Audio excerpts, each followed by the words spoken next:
As the Orange Menace finds himself hours from surrendering the keys to the White House door, I thought I would take this opportunity to give him one more richly deserved astrological beating. In a way, he makes it easy, both because he's the poster child for all things malicious, mendacious, and incompetent, but also because his chart says so, and in that sense I am merely reporting. In prior videos I've explained his transits and progressions are highly problematic, and not just now and into the rest of 2021, but well beyond, at least into the middle of this decade, and with cycles beyond that point that will almost certainly challenge him fiercely. Transits and progressions are the two astrology measurements I check for in everyone and everything when assessing a chart. Third in line would be solar arcs, which is what happens if you project the yearly movement of the sun onto all planets. This movement is approximately 1 degree per year, a little less if you're born in the summer months, and a little more if in winter. Still, you can eyeball a chart and just add a person's age in degrees to any planet, and it'll give you a sense of what that planet is doing at whatever the age is.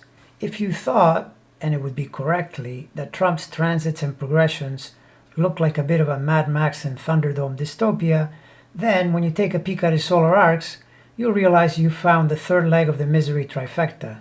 The astrojam this man is facing is astrologically remarkable in intensity. Starting from the top of the chart, Eris, which in transit moves ever so slowly and therefore might make very few transits, to Donald's misfortune, it is in fact transiting square his Saturn and Venus for, well, almost forever. But in this measurement, solar arcs, 1 degree or so per year, it has fittingly been over his Uranus right as he lost the election, but effectively all of 2020 and 2021. His Eris is part of a natal T-square, and since he always plays to the cutthroat, competitive, and chaotic side of this planet, when it circulates in his chart, it will bring that into play with predictably negative results. Now we see solar arc Uranus about to cross the Ascendant. In the natal chart, this planet is difficult. It is next to the Sun and North Node and also opposes the Moon. So conjoining the Ascendant this year and next year doesn't sound very positive. Normally, that is, if this man were normal, he's not, and his abnormality is substantially linked to his criminality, but normally this could be a period of freedom from restrictions and therefore enjoyment of individuality. But my sense is that it's a lot more likely to correlate with the anxieties he will be feeling as he fends off the myriad legal and other problems he is about to face. Next, we see solar arc Mercury in a particularly tricky place just as he's putting his stuff in the U-Haul.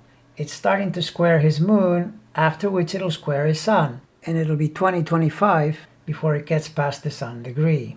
It's in his money house, so you can safely project difficult times in that realm of experience. Now look at Venus, which is already going degree by degree inside that Access Hollywood T-square, but will need 3 years more to get beyond the square to the 12th house Mercury. This, among a host of other things, threatens difficult career patterns, karmic attacks from women, and even prison.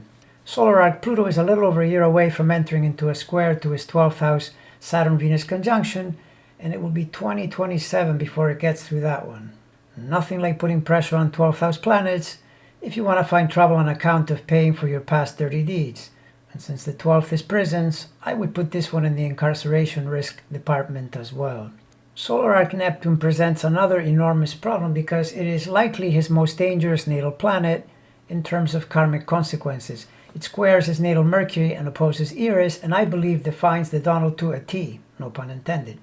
It's all deception and mendacity, which tend to be like spending money with a credit card. You do eventually get the bill.